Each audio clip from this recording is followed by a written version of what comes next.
बोलिए प्रेम से श्री सद्गुरु महाराज की जय। श्री सद्गुरु महाराज की जय। श्री सद्गुरु महाराज की जय।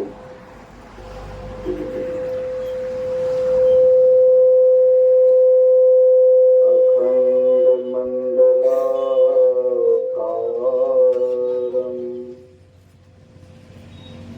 व्याप्तं येन चराचरं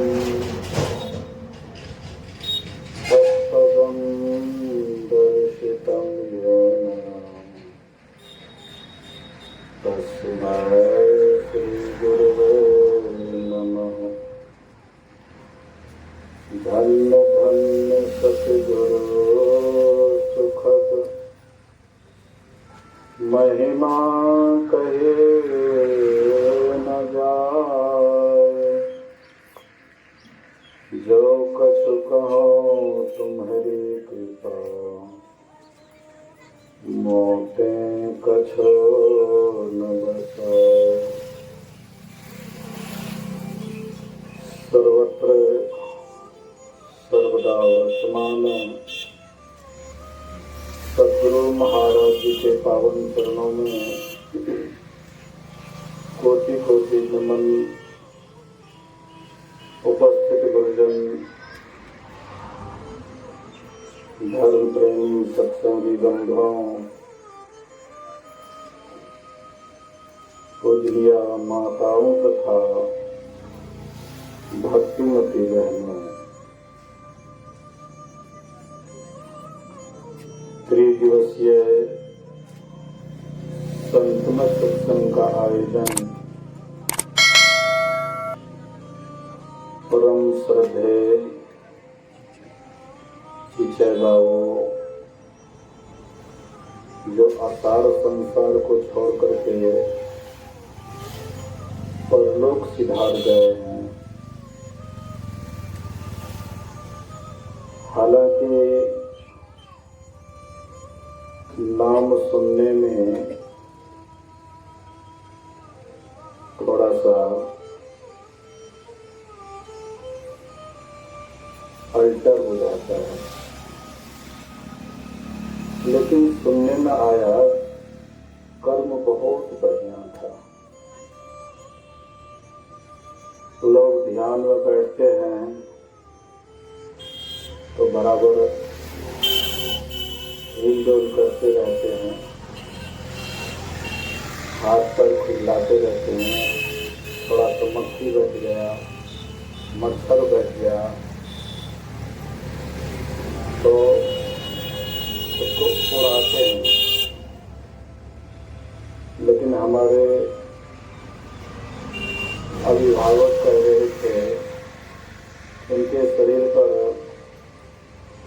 मच्छर भी बैठ जाता था, मक्खी भी बैठ जाता था, उसको कोई अंतर नहीं दिखाता। मतलब इससे स्पष्ट होता है कि ध्यानशील थे, साधक थे, साधना करते थे। जो साधक होते हैं, अच्छी तरह साधना करते हैं, उनको फिर पता नहीं लगता है कि उसके शरीर पर क्या बैठा है। एक महर्षि शाही स्वामी जी महाराज के साथ में शशि भूषण बाबा गंगापुर के रहने वाले थे, और जिस समय में शाही बाबा व्यवस्थापक थे, उस समय में लोगों के पास बहुत गरीबी थी। ये गए साधु बनने के लिए कोपा घाट, तो कहते हैं कि हम यहीं रहेंगे, आपके सेवा में रहेंगे। तो पूज्य शाही बाबा कहते हैं कि तुम यहाँ रहोगे तो क्या खाओगे? यहाँ पर उतनी व्यवस्था नहीं है, यहाँ रह करके क्या खाओगे? बोले कि कुछ भी खा लेंगे। अच्छा ठीक है, जब कुछ तो खा लेंगे तो कुछ है। बैंगन का गाछ है लगा हुआ, तो एक बैंगन है तुमको खाना। तो क्या करते थे, बैंगन को उसन लेते थे, 4-5 बैंगन को उसमें थोड़ा नमक डाल देते थे और खा लेते थे। और जब जाते थे गुफा में बैठने के लिए तो 5-6 घंटा तक ध्यान में एकदम बैठे रहते। कहता था कि जब हम ध्यान पर बैठते थे तो हमको मच्छर काटता है कि मक्खी काटता है कि क्या कुछ तो मालूम नहीं होता। ध्यान में इतना मन लग जाता था कि कुछ भी मालूम नहीं होता था। 5-5 घंटा तक, 6-6 घंटा तक गुफा में बैठे रहते। तो कहने का आशय है, जिनका मन ध्यान में लगने लग जाता है तो बाहरी ख्याल उसका सिमटने लग जाता है। एक और उदाहरण रामचरितमानस से, जब भगवान श्री राम वनवास के क्रम में सुतीक्ष्ण मुनि के आश्रम की तरफ आ रहे थे, तो राम भगवान जैसे आ रहे थे तो इनको हुआ कि भगवान आ रहे हैं तो इसलिए आगवानी करनी चाहिए। तो आगवानी के लिए ये चलते हैं और जाते जाते आगे ज्यादा दूर नहीं जा सके। मन में हुआ कि और ध्यान करना चाहिए। मन एकाएक अंतर्मुखी होने लगा, सोचे ध्यान करना चाहिए। बैठ गए ध्यान करने के लिए। अब बैठ गए तो बस घंटों बैठे हुए हैं। उधर से राम जी भी आ गए और कहते, जिसके आगवानी के लिए तुम आया था मैं आ गया, आंख खोलो। कुछ और नहीं सुनते थे, बहुत जोर जोर से आवाज लगाए, सुतीक्ष्ण मुनि नहीं जगे। अंत में राम भगवान क्या करते हैं, तो ये रूप को बदल दिए। जिस रूप का वो ध्यान कर रहे थे रूप में परिवर्तन कर दिए। 2 भुजी रूप का ध्यान कर रहे थे, 6 भुजी रूप बना दिए। तो रूप में परिवर्तन होने के कारण अपना करके आंख खोलते हैं, और जैसे आंख खोलते हैं तो देखते हैं सामने में श्री सद्गुरु महाराज की जय। तो सामने में भगवान श्री राम को देखते हैं, प्रणाम पाती किए, ले गए आश्रम पर। मेरे कहने का यह आशय है, जिसका मन ध्यान में लगने लग जाता है तो बाहरी शुद्ध बुद्ध उसका खत्म होने लग जाता है, याद नहीं रहता है। और जब तक बाहर का याद रहेगा तब तक ध्यान में आगे नहीं बढ़ पाइएगा। तो आइए, अभी का जो विषय बना था इसी पर आता हूँ। अभी का विषय बना है, अभी हम लोग सुन रहे थे दोहावली में, जीवन मुक्त ब्रह्म पर चरित सुनहि तजी ध्यान, जे हरि कथा न करहि रति, तिनके हिय पाषाण। गोस्वामी तुलसीदास जी महाराज कहते हैं, जो जीते जी मुक्ति को प्राप्त कर लेते हैं, मोक्ष को पा लेते हैं। मोक्ष का साधारण अर्थ होता है छुटकारा। छुट्टी तो सब आदमी पसंद करते हैं, छुट्टी तो कौन आदमी पसंद नहीं करते हैं। हम लोगों के मन में क्या होता है कि इसी तरह सत्संग होते रहे या हम लोग बैठे रहे, पता है हमारे मन में तो नहीं होता है। आप लोगों के मन में होता हो तो हो सकता है। मेरे मन में होता है कि हाँ 5 या और कुछ आगे तक जाऊंगा, उसके बाद बस समाप्त करके निकलूंगा। प्राय सबके मन में, कोई भी काम करते हैं तो सबके मन में छुट्टी की कामना होती है। चाहे कोई टीचर शिक्षक पढ़ाने के लिए जाता है, उसके भी मन में होता है कि समय पूरा होगा और छुट्टी लेकर के जाएंगे घर। इसी तरह से किसान किसानी करता है, उसके भी मन में होता है कि जल्दी जल्दी खेत बो करके इससे छुट्टी ले लें। पुत्री शादी की योग्य हो गई है, मन में होता है कि जल्दी इसकी शादी करके इससे छुट्टी ले लें। आदि आदि बहुत सारे काम है जिससे हम लोग छुट्टी चाहते हैं, लेकिन ये सब जो छुट्टियां हैं ये सदा की छुट्टी नहीं है। एक जो छुट्टी है वह सदा की छुट्टी है। एक बार अगर ले लीजिए वह छुट्टी तो फिर छुट्टी लेने का कभी जरूरत नहीं पड़ेगा। तो वह छुट्टी क्या है? वही छुट्टी है मोक्ष। उसी को मुक्ति कहते हैं, उसी को परम पद कहते हैं। तो वह जो परम पद है, सदा की मुक्ति है, मोक्ष है, जो महापुरुष उस मोक्ष को पा लेते हैं, उस मुक्ति को पा लेते हैं, जिसको पाने के लिए कुछ भी बाकी नहीं है, ऐसे संत महापुरुष भी क्या करते हैं? तो समाधि को छोड़ करके, ज्ञान को छोड़ करके सत्संग से प्रेम करते हैं,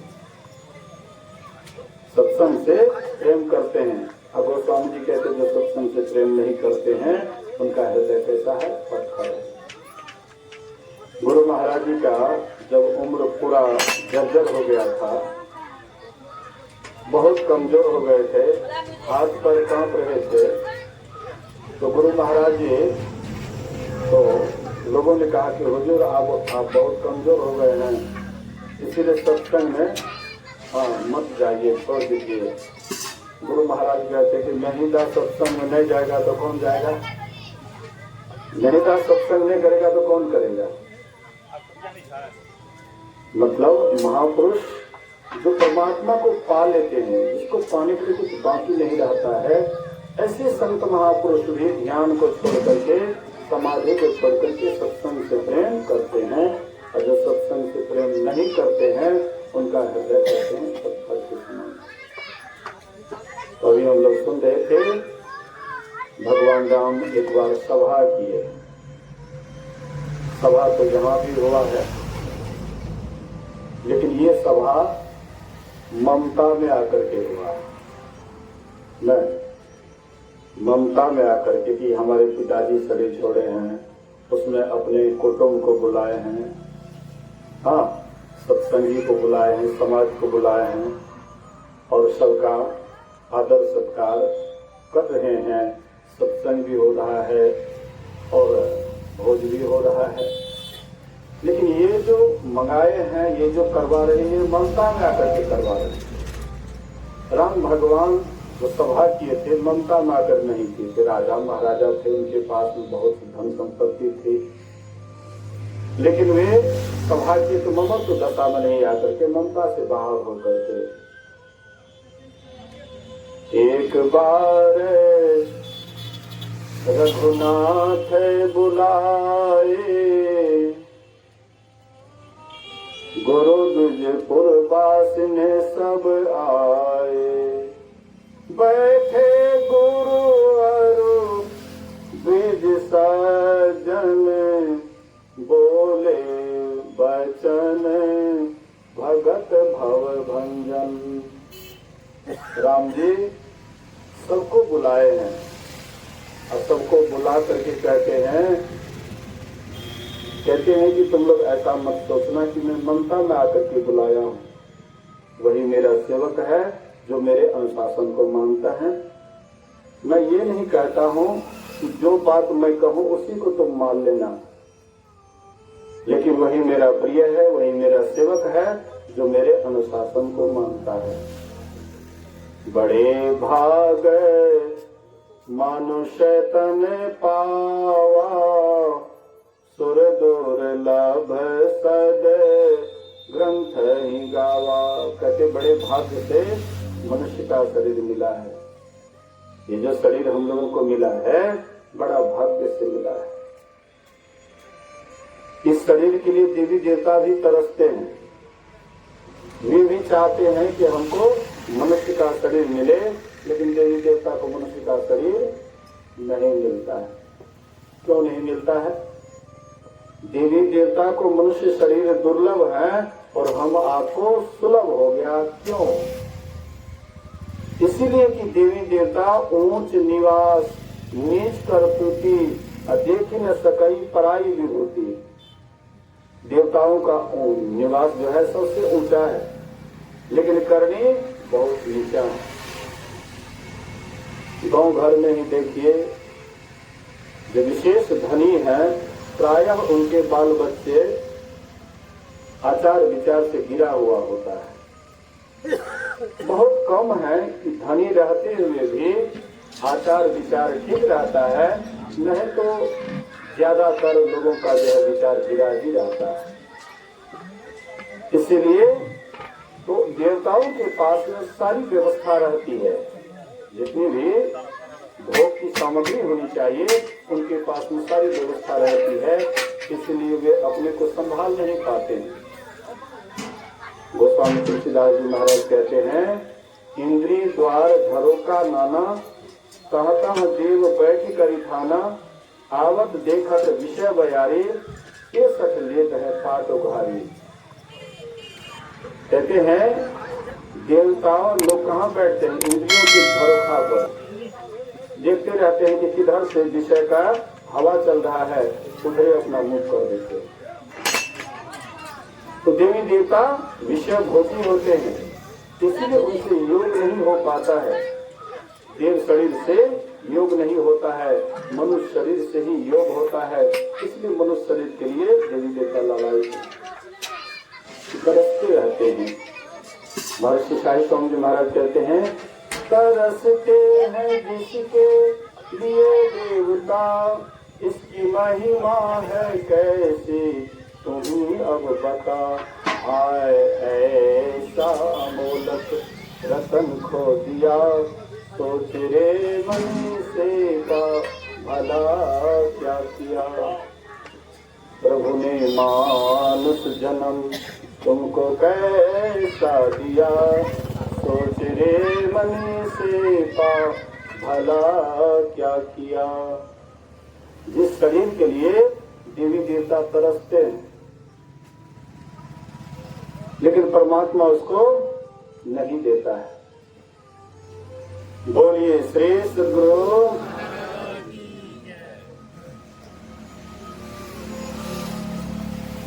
बोलिए श्री सद्गुरु महाराज की जय। तो जिस शरीर के लिए देवी देवता तरसते हैं, लेकिन परमात्मा उसको मनुष्य का शरीर नहीं देते हैं। देवी देवता मनुष्य शरीर के लिए क्यों तरसते हैं? इसलिए कि वे ज्ञानी होते हैं। ज्ञान कैसे होता है? तो जहाँ सत्संग होता है देवी देवता वहाँ निश्चित रूप से निवास करते हैं। हमारे पास वो सूक्ष्म दृष्टि नहीं है, हम देख नहीं पाते हैं कि देवी देवता यहाँ हैं, लेकिन यहाँ भी देवी देवता हैं। गुरु महाराज जी जिला वार्षिक हो या अखिल भारतीय हो, आगे में खाली जगह रखते थे ताकि सूक्ष्म रूप से जो देवी देवता आएंगे वहां पर बैठेंगे। एक बार दरिया साहब बिहारी सत्संग कर रहे थे और प्रवचन के क्रम में उनके मुंह से निकलता है कि अशोक वाटिका में सफेद रंग का फूल खिला हुआ था। तो एक पुरुष खड़े हो गए और वे कहते हैं कि आप गए थे वहां देखने के लिए? आप तो पढ़ सुन करके बोलते हैं कि वहां पर सफेद रंग का फूल खिला हुआ था। वहां का फूल लाल खिला हुआ था, सफेद नहीं खिला था। एक नारी खड़ी हो जाती, कहती है कि नहीं, वहां का फूल काला खिला था, लाल भी नहीं था, काला था। फिर उधर से एक पुरुष खड़े हो गए, बोले कि नहीं दरिया साहब ठीक है, बोले वहां का फूल सफेद ही खिला था। दरिया साहब बिहारी फूल खोलना चाहते हैं कि अच्छा आप लोग बताइए तो कौन है, कैसे जान गए वहां का फूल लाल या काला या सफेद खिला था?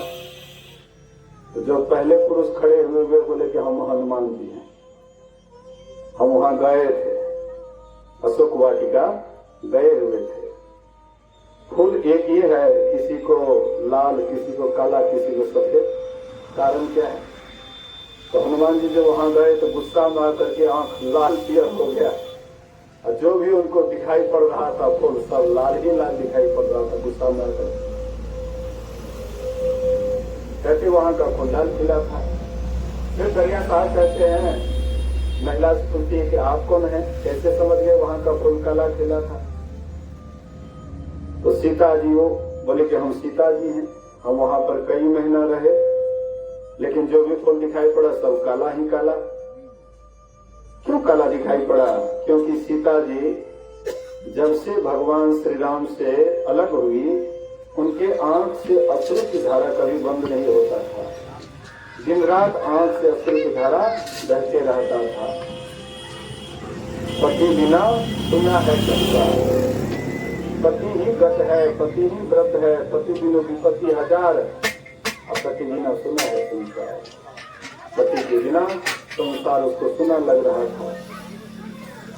तो जब से भगवान श्री राम से अलग हुए, तब से सीता जी के आंख से अश्रु की धारा जो बह रही थी, इसलिए जो भी फूल दिखाई पड़ा सब के सब काला फूल दिखाई पड़ा। फिर दूसरे जो पुरुष खड़े हुए उनसे पूछते कि आप कौन हैं, आप कैसे जान गए वहां का फूल सफेद खिला था? तो बोले कि मैं राम हूँ, मैं राम हूँ, मैं भी गया था घूमने के लिए। तो राम हर हमेशा शांत मुद्रा में रहते थे, स्थिर रहते थे, इसलिए उनको जो फूल दिखाई पड़ा सफेद फूल दिखाई पड़ा। मेरे कहने का ये आशय है कि जहाँ सत्संग होता है वहाँ देवी देवता भी सत्संग से विराजमान रहते हैं। आप कहिएगा वो तो दरिया साहब बिहारी 200-300 वर्ष हो गया होगा, कुछ हाल फिलहाल की बात चाहिए। तो एक रामेश्वर बाबा गुरु महाराज जी के शिष्य थे कोधरा घाट में। तो वे बड़े अच्छे साधनशील महात्मा थे, ज्ञानी महात्मा थे। संयोग से ये एक दिन सत्संग कर रहे थे गांव में ही, हाँ एक जगह सत्संग कर रहे थे। उनके पिताजी भगत था, भगत सुनते हैं जिसको देवी देवता आता है, भगत था। तो इधर सत्संग हो रहा है, 2-4 घर के बाद वो भी गए, हाँ, लेकिन उसको गोसाई नहीं आया। कितनों प्रयास किए, गोसाई नहीं आया। अंत में हार हिया करके निराश होकर के वो जा रहे थे। बोले पिताजी आज गोसाई नहीं आया। बोले कि बहुत कोशिश की लेकिन नहीं। कैसे आएंगे? सब सत्संग में बैठा हुआ था सत्संग में बैठा हुआ था, वो कैसे चले जाएंगे? अब आरती हो गई है, अब आप जाइए गोसाई के लिए, तुरंत आ जाएगा। गए, हाँ तुरंत गोसाई आ गया। मतलब देवी देवता सत्संग में आते हैं, सत्संग की बात को गौर से सुनते हैं, इसीलिए वे ज्ञानी होते हैं। योग शिखोपनिषद में सुबह पाठ सुन रहे थे, योग हीनम कथम ज्ञानम मोक्षदम भवती है भो, योगो विज्ञान हीनस्तु न सम मोक्ष कर्मणि, तस्माद ज्ञानम च योगम च मोक्षो दृढ़म वसे। ज्ञानहीन योग और योगहीन ज्ञान मोक्ष प्रद भला कैसे हो सकता है? इसलिए ज्ञान और योग दोनों का अभ्यास दृढ़ता के साथ करना चाहिए। तो देवी देवता ज्ञानी होते हैं और ये भी उनको पता है कि मनुष्य शरीर जब तक प्राप्त नहीं करेंगे, जब तक योग नहीं करेंगे, तब तक हम पूर्ण नहीं हो सकते। इसीलिए मनुष्य शरीर के लिए ललायित है देवी देवता। बड़े भाग मनुष्य तन पावा, बड़े भाग्य से मनुष्य का शरीर मिला है। ये शरीर बड़भागी है। आप कहिएगा बड़भागी तो है, ये है, सारी व्यवस्था तो संसार में मिल ही गया है, तो फिर और काम करने की क्या जरूरत है? लेकिन थोड़ा विचार कीजिए कि कितना ही सुंदर शरीर हो, लेकिन सब दिन एक समान नहीं रहता है। हम बचपन से अभी तक जो जीवन जिए हैं उसको अगर बढ़िया से देखें तो हमारे जीवन में जितना सुख मिला है उससे कई गुना दुख मिला है। इसलिए संत महात्मा कहते हैं ये शरीर नश्वर है, क्षणभंगुर है, एक दिन इसको त्यागना पड़ेगा। इसीलिए ऐसी चीज की खोज करो जो अविनाशी है। शरीर देखने में तो बड़ा सुंदर लगता है, लेकिन ये शरीर कैसा है? भगवान श्री राम इसको बड़भागी कहते हैं, लेकिन ये शरीर कैसा है इस पर थोड़ा सा विचार करें। सुंदरदास जी महाराज कहते हैं, जा शरीर माही तो अनेक सुख मानी रहियो, ताहि तू विचारिया में कौन बात भली है। मेद मज्जा मांस रग रग में रक्त भरियो, पेट हो पिटारी सी में थोर थोर मलो है।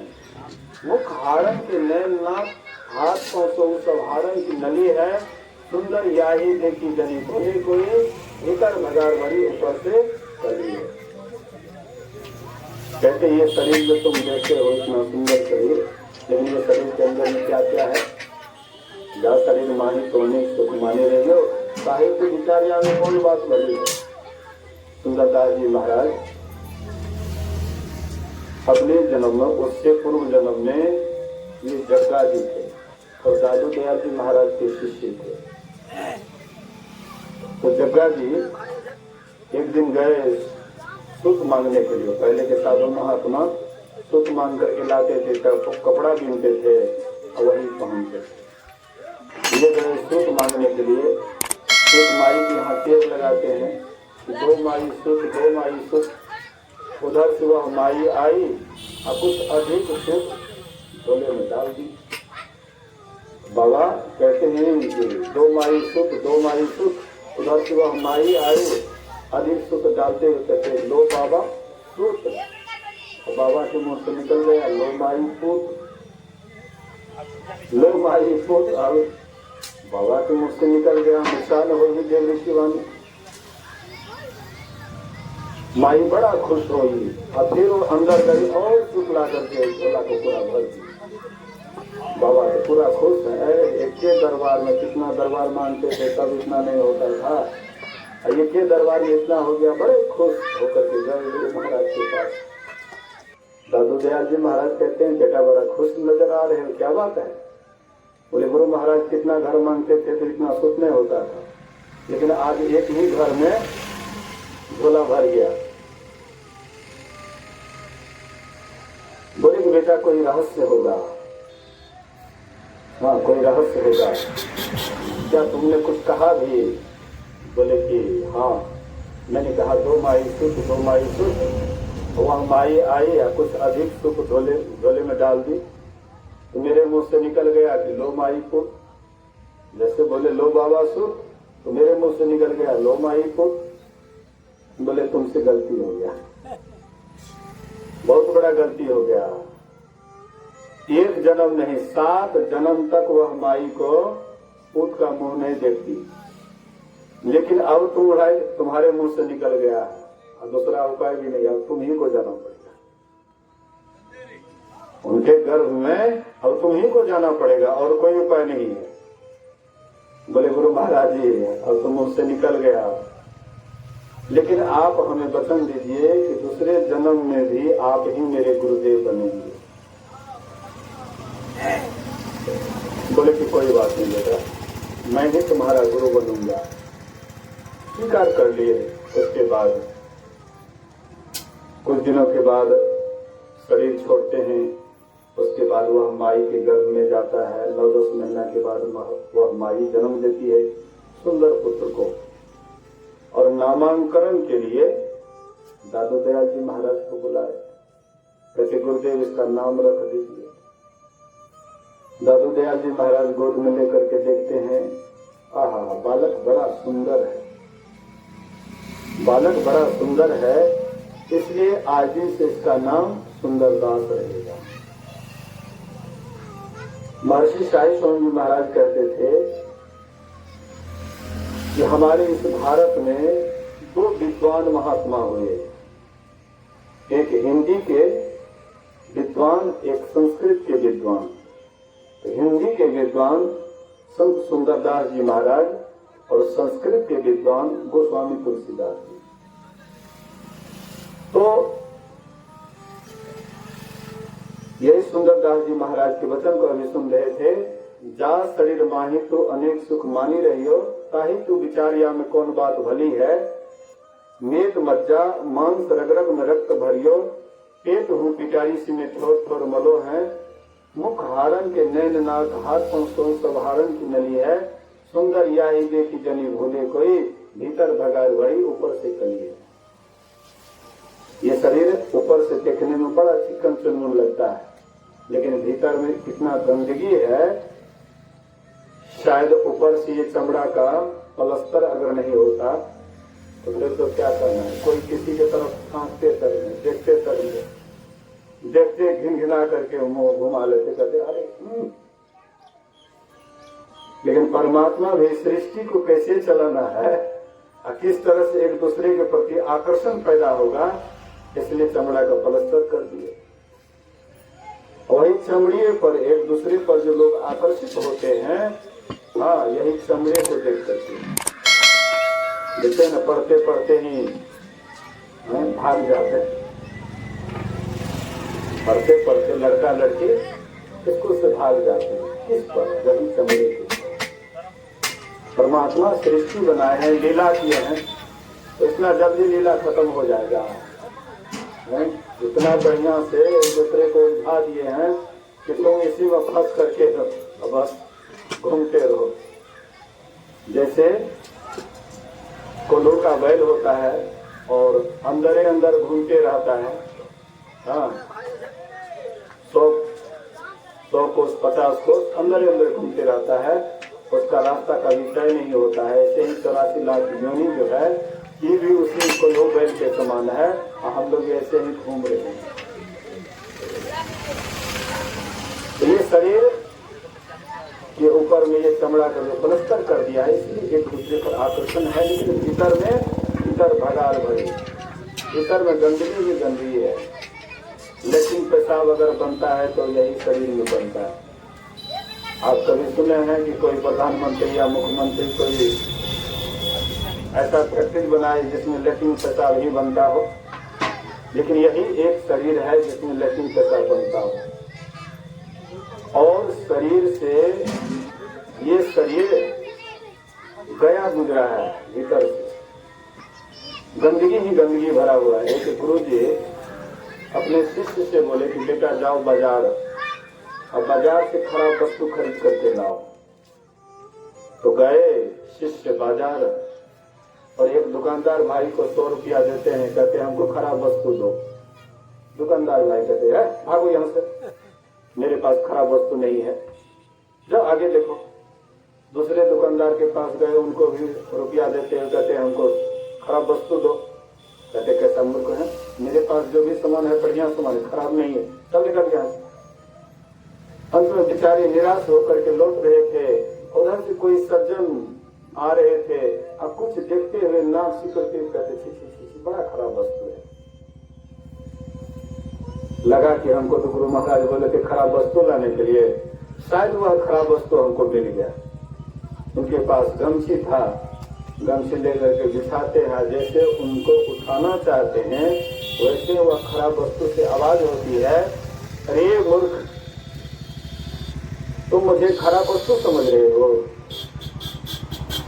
एक दिन मैं फल फूल के रूप में था तो तुम हमें केटारी में बंद करके रखता था।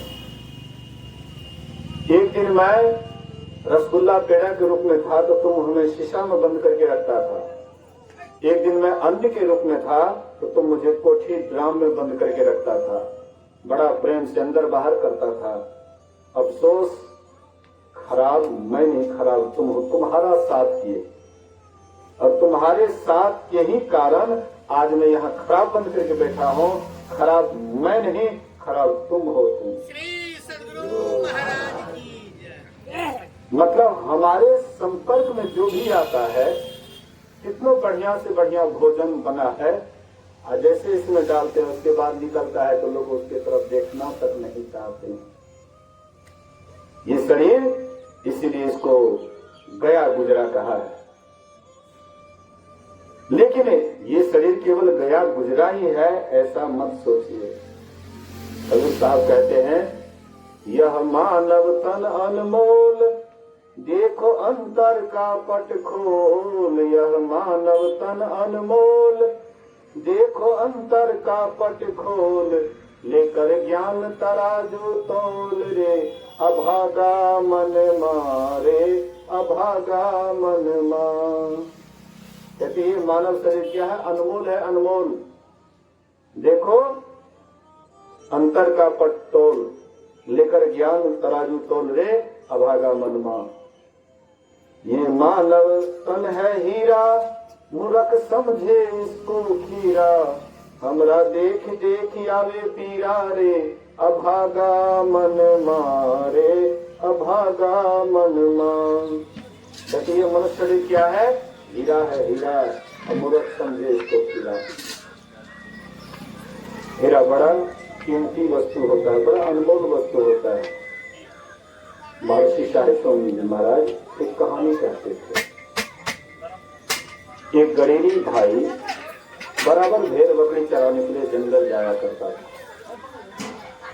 एक दिन जब वे भेड़ बकरी चराने के लिए जंगल गए, उनको एक पत्थर दिखाई पड़ा जो बड़ा चमकीला लग रहा था। तो वे क्या करते, पहले पैर के उंगली से खुरिद करके निकालना चाहा, नहीं निकला। फिर हाथ लगाए, खुरिद करके निकालना चाहा, नहीं निकला। फिर लाठी का गोबा मार करके, डंडा मार करके उसको निकालते हैं, पानी में धोते हैं, और ज्यादा चमकीला लगने लगे। उनके दृष्टि में जो सबसे सुंदर भेड़ था, उनके गले में उसको गला में बांध दिए, लटका दिए। बगल से जहरी गुजर रहा था। जहरी देखता है कि इतना कीमती, इतना अनमोल वस्तु वह भेड़ के गले में। शायद लगता है कि ये गरीबी को पता नहीं है कि कितना अनमोल वस्तु है। इसलिए वह गरीब से कहते हैं, भाई ये पत्थर हमको 500 रुपया में दे दो। गरीबी सोचता है छोटा सा पत्थर, उसका 500 रुपया, लाओ भाई अपने से खोल दो। गरीबी को 500 रुपया दे दिए। जहरी अपने से वह पत्थर को खोलने लगे।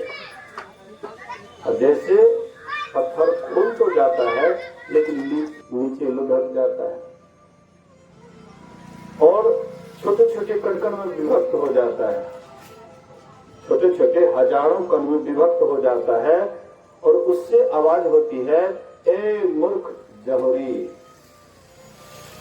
अरे ये हमको पहचानता नहीं था, गरीबी हमको नहीं पहचानता था, नहीं जानता था कि मैं कितना अनमोल वस्तु हूँ, इसलिए मैंने कई अपमान को सहा। ये मुझे पैर के उंगली से खुरिद करके निकालना चाहे, इसको भी मैंने सहा। फिर हाथ के उंगली से निकालना चाहे, इसको भी मैंने सहा। फिर लाठी का गोबा भी मैंने खाया, और फिर मुझे भेड़ के गले में डाल दिए, इसको भी मैंने सहा। लेकिन तुम तो हमको जानता था कि कितना अनमोल वस्तु हूँ, लेकिन तुमने मेरी कीमत केवल 500 रुपया लगाया। यह सुन करके मेरा हृदय छल्ली छल्ली हो गया, इसलिए मैं छोटे छोटे कण में विभक्त हो गया। मतलब हीरा कितना अनमोल वस्तु होता है, और उससे भी यह शरीर और ज्यादा अनमोल है। इसलिए राम भगवान कहते हैं, बड़े भाग मानुष तन पावा, बड़े भाग्य से मनुष्य का शरीर मिला है। क्यों? साधन धाम मोक्ष कर द्वारा, पाई न जेहि पर लोक सवारा। ये शरीर क्या है? साधनों का धाम है और मोक्ष का रास्ता इसी शरीर में। ये शरीर क्या है? तो चौराहा। ये शरीर क्या है? चौराहा है, जहां पर 4 राहें निकलती हैं। इस शरीर से हम स्वर्ग भी जा सकते हैं, इस शरीर से हम नरक भी जा सकते हैं, इस शरीर से हम 84 में भी जा सकते हैं, और इसी शरीर से हम मोक्ष में भी जा सकते हैं। लेकिन हम जाना किधर चाहते हैं, तो थोड़ा सा समझ बूझ करके चलना चाहिए। नरक में तो कोई जाना नहीं चाहते। दुख कौन आदमी पसंद करते हैं? कोई आदमी दुख चाहता है? दुख को कोई पसंद करते हैं? सब आदमी सुख पसंद करते हैं। नरक कोई नहीं जाना चाहते, नरक में दुख होता है। 84 में क्या हम जाना चाहते हैं? कीट पतंग, सांप से सुंदर, कुत्ता बिल्ली, क्या हम बनना चाहते हैं? किसी को ये पसंद नहीं है कि हम 84 में चले जाएं। न नरक में जाना चाहते हैं, न 84 में जाना चाहते हैं। तो स्वर्ग के नाम पर शायद बहुत आदमी तैयार हो जाएंगे। स्वर्ग का नाम लिया जाए तो उसमें बहुत आदमी तैयार हो जाएंगे, लेकिन राम भगवान कहते हैं स्वर्ग स्वल अंत दुखदायी, स्वर्ग भी अंत में दुख देने वाला है, स्वर्ग भी सदा के लिए नहीं होता है। महाभारत में एक कथा आई है, एक मुद्गल ऋषि थे, मुद्गल ऋषि, और वे अपना जीवन यापन सिलोच वृत्ति से करते थे। जब किसान फसल काट लेते थे खेत में से, उसमें जो थोड़ा बहुत अन्न गिरता था उसको एक एक करके चुन करके लाते थे, और उसकी पत्नी उसको कूट छांट करके 15 दिन में एक दिन उनके यहाँ हंडी करता था भोजन का। एक बार ऐसे ही 15वां दिन जब भोजन बन करके तैयार हुआ तो उधर से दुर्वासा ऋषि आ गए। दुर्वासा ऋषि कहते हैं कि बहुत भूख लगी है, भोजन कराओ। तो मुद्गल ऋषि अपना हिस्सा भोजन दे दिए, बोले कि पेट नहीं भरा और लाओ। उनकी पत्नी अपना हिस्सा दी, बोले कि अभी कसर है। तो उसके पुत्र अपना हिस्सा दिए, बोले कि अभी भी थोड़ा और कसर है। उनके पुत्र वधू वो भी अपना हिस्सा दे दी, बोले कि आप तृप्त हो गया। मतलब भोजन जब पूरा का पूरा खत्म कर दिए तब बोले कि अब तृप्त हो गया। और इस तरह से 6 बार किए। 3 महीने तक मुद्गल ऋषि के पूरे परिवार के मुंह में एक अन्न का भी कम नहीं गया था, लेकिन फिर भी बड़े खुश थे, बड़े प्रसन्न थे। कुछ लोग को आप देखेंगे दूसरे को खिलाकर तो बड़े खुश हो जाते हैं, बड़े खुश थे कि हमारे यहाँ कोई साधु महात्मा आए, हाँ अतिथि की सेवा हुई, बड़े खुश थे। उनके इस सेवा से वे प्रसन्न होकर के कहते हैं कि मैं तुम्हारी सेवा से बहुत खुश हूँ, इसलिए मैं तुम्हें कुछ देना चाहता हूँ। बोले कि आपकी मर्जी, जो दे दीजिए। तो अपने योग बल से तुरंत स्वर्ग से विमान मंगाए, देवदूत आ गए विमान लेकर के। बोले कि पूरे परिवार बैठ करके अब स्वर्ग जाओ।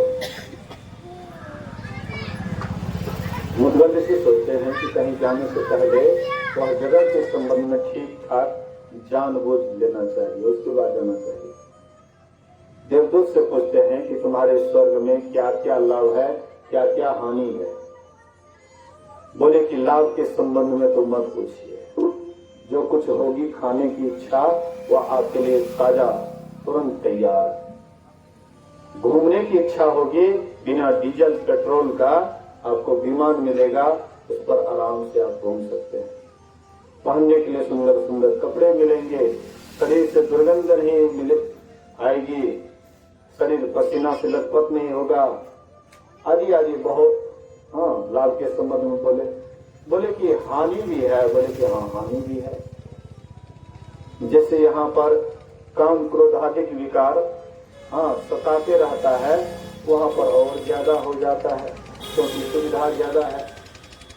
सुख की सुविधा अधिक होने के कारण वासना अधिक सताती है, इंद्रियां प्रबल हो जाता है। एक बार ब्रह्मा जी के पास देवता, दानव और मानव तीनों गए, और तीनों जाकर के ब्रह्मा जी से कहते हैं कि हम लोगों को उपदेश कीजिए, कुछ उपदेश किया जाए हम लोगों को। ब्रह्मा जी तीनों को दो कह करके उपदेश दिए कि जाओ, हो गया। बोले कि हम लोग नहीं समझे। तो ब्रह्मा जी कहते हैं दानव से कि तुम्हारे अंदर में दया नहीं होती है, इसलिए तुम दूसरे पर दया करना।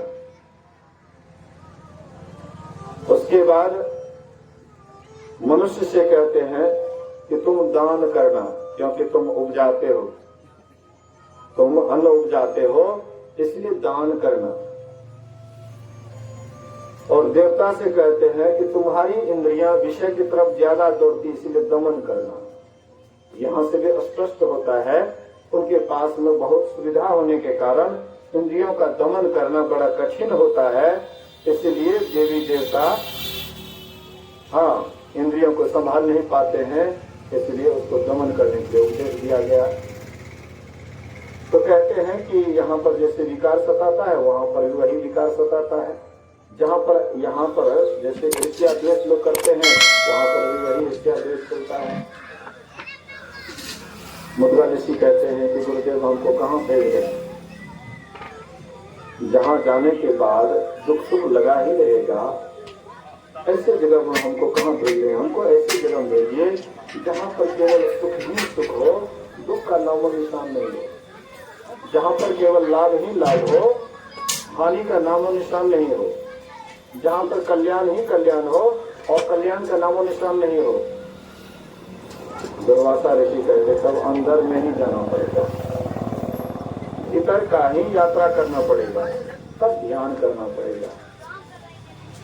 ध्यान साधना करिएगा तभी अंदर में प्रवेश कीजिएगा और तभी वह अनंत सुख को पा सकते हैं। साधन धाम मोक्ष कर द्वारा पाई जही परलोक सवारा, ये सभी साधनों का धाम है, इसी से मोक्ष का दरवाजा है। इसको पा करके जो परलोक को नहीं सुधारता है तो सो परत दुख पावई, फिर धोनी धोनी पछताए, काल ही कर्म ही ईश्वर ही मिथ्या दोष लगाए। और दूसरे को व्यर्थ ही दोष लगाता है, कहते हमारे ऊपर ईश्वर कृपा नहीं किए, तो हमारे ऊपर ईश्वर कृपा नहीं किए तो मनुष्य शरीर कैसे मिल गया, हमारे कर्म में नहीं लिखा हुआ है, तो हम अगर सत्संग में नहीं आकर तो ये करने जाएंगे परमात्मा हमको रोक देंगे। भगवान कृष्ण कहते हैं अर्जुन से, हे अर्जुन तुम कर्म करने में स्वतंत्र हो लेकिन फल लेने में, फल लेने में तुम स्वतंत्र नहीं लेकिन कर्म करने में स्वतंत्र हो। तो कर्म हम चाहे जो भी करेंगे हम उसमें स्वतंत्र हैं। काल ही कर्म ही ईश्वर ही, हमारे ऊपर ईश्वर कृपा नहीं किए तो मनुष्य, अगर ईश्वर कृपा नहीं किए तो फिर मनुष्य का शरीर कैसे मिला। ये सब बिल्कुल झूठे दूसरे को दोष लगाते हैं। इसलिए हम आपको, हाँ ये मनुष्य का शरीर मिला है, ये शरीर साधनों का धाम है, इसी शरीर से हम मोक्ष में जा सकते हैं, परमात्मा को पा सकते हैं। गुरु महाराज कहते थे, एक दोहा कहूंगा आप लोग हंसिएगा, नदी किनारे घर किया, कर्जा करी करी खाए, कर्जदार जब मांगन आवे तो घुसक नदी न जाए। नदी किनारे में घर कर लिए हैं, कर्जा करके खा रहे हैं, कर्जा मांगने वाला जो आपके पास आया तो घुसक नदी में जाए। कौन ऐसा नदी है जिसमें घुस जाइएगा। बाहर में कोई भी नदी है उसमें घुसिएगा तो आपको प्राण, आपका प्राण तक समाप्त, आत्महत्या का भी पाप लगेगा। लेकिन आपके भीतर में नदी परमात्मा ने बनाया है, एक है गंगा और दूसरी है जमुना और तीसरी है सरस्वती। हम लोग दाईं ओर रहते हैं तो गंगा में रहते हैं, बाईं ओर रहते हैं तो जमुना में रहते हैं, लेकिन बीच में जो सरस्वती है वह ब्रह्म स्वरूपिणी है। ये जितनी भी हमारे शरीर में नारी है वह अधोमुखी है, लेकिन एक ही नारी है जो ऊर्ध्वमुखी है। सुषुम्ना नारी ही ऊर्ध्वमुखी है और वही नारी के द्वारा हम परमात्मा की तरफ जा सकते हैं। बाद बाकी संसार में ही हम लोग रहेंगे। इसीलिए हम लोगों को चाहिए कि समय समय पर गंगा जमुन सरस्वती संगम पर संध्या करो नित भाई, दृष्टि युगल कर अंगुल द्वादश पर दृढ़ स्थिर धरु ठहराई, प्राण स्पंदन बंद हो जाए मनहुत सजई चंचलाई। तो गंगा और जमुना के बीच में सरस्वती में डुबकी लगाएंगे। कलिकाल का जो दाग चढ़ा हुआ है जन्म जन्मांतर का, उससे भी हम पार उतर जाएंगे। इसके लिए त्रिकाल संध्या कीजिए, जब भिनसर में नींद टूटती है तब कीजिए, उसके बाद जब आप स्नान करते हैं तब कीजिए, और जब सांझ बाती का देर होता है उस समय कीजिएगा। जो त्रिकाल संध्या करेंगे, सदाचार का पालन करेंगे, शिष्टाचार का पालन करेंगे, शुचियाचार का पालन करेंगे, वह निश्चित रूप से ध्यान में आगे बढ़ेंगे, ध्यान में आगे बढ़ेंगे। लेकिन शुरुआत में कुछ रिद्धि सिद्धि भी आता है, रिद्धि सिद्धि आता है, कुछ आप कर देते हैं तो किसी को लग जाता है, सब आता है। गंग जमुन बिच रेतवा, माली बाग लगाया हो, कांच कली इत तोड़ के मलिया पछताया हो। गंगा जमुना के बीच में माली बाग लगाया हो, कांच कली तोड़ के मलिया पछताया हो। माली को बढ़िया से बाग को सींचे और जब फल फूल होने वाला हुआ उस समय में उसका डारे तोड़ दिए तो कैसे होगा? आगे नहीं बढ़ पाइएगा। आगे बढ़ने के लिए रिद्धि सिद्धि रहो बहु भाई, बुद्धि लोग दिखावे आए, हो ये बुद्धि जो परम सयाने, तीन तन चितव न अनहित जाने। तो बहुत है रिद्धि सिद्धि आती है, मन लगा करके जब साधना करते हैं रिद्धि सिद्धि आती है, लेकिन उसके तरफ नहीं ध्यान दे करके वही शक्ति को अगर हम बचा करके रखते हैं तो वही परमात्मा की तरफ ले जाती है और अंत में परमात्मा से मिला करके सदा के लिए हम सुख के भागी बन जाते हैं। इन्हीं ज्ञान को सुनिए, समझिए और अपने जीवन में उतारने का प्रयास कीजिए। आप लोगों की सेवा में यही कहा कि जय बाबू जो हम लोग सुन रहे थे उनके संबंध में बड़े अच्छे सत्संगी थे, तो हम लोग सबसे पहले मन से उनको श्रद्धांजलि देंगे। जो जहाँ बैठे हैं आंख बंद करके परमात्मा से प्रार्थना करें कि वह जीवात्मा जहाँ भी हो सुख से रहें, शांति में रहें। और फिर अगर शरीर मिले तो मनुष्य का शरीर मिले। हमको तो पूरा विश्वास है जो शरीर में रह करके ज्ञान भजन करते हैं, साधना करते हैं और उसका शरीर छूटेगा, हाँ, तो हमको लगता है कि हो सकता है कि शरीर छोड़ते समय में उसका ख्याल कहीं इधर उधर हो गया हो। होना तो नहीं चाहिए, जब इतना लगन के साथ करते थे होना तो नहीं चाहिए, लेकिन हो न हो कहीं अगर इधर उधर चला भी जाए तो वह कोई एक शरीर में जाएंगे, लेकिन वहां से जब आएंगे तो मनुष्य के शरीर में आएंगे। जैसे जड़ भरत का उदाहरण, जड़ भरत का ख्याल गड़बड़ाया, तो कुछ वर्षों के लिए चले गए हिरण के शरीर में, लेकिन वहां से जो वह शरीर जब छूटा तो फिर मनुष्य शरीर में आए। तो वैसे ही ये संस्कारी थे ही, सत्संग ज्ञान से उनको लगन था ही, इसलिए वे जहां भी हो, जिस स्थिति में हो, गुरु महाराज की सभा में प्रार्थना करें वे सुख से रहें, शांति से रहें। बोलिए श्री सद्गुरु महाराज की जय।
बोलिए श्री सद्गुरु महाराज की जय।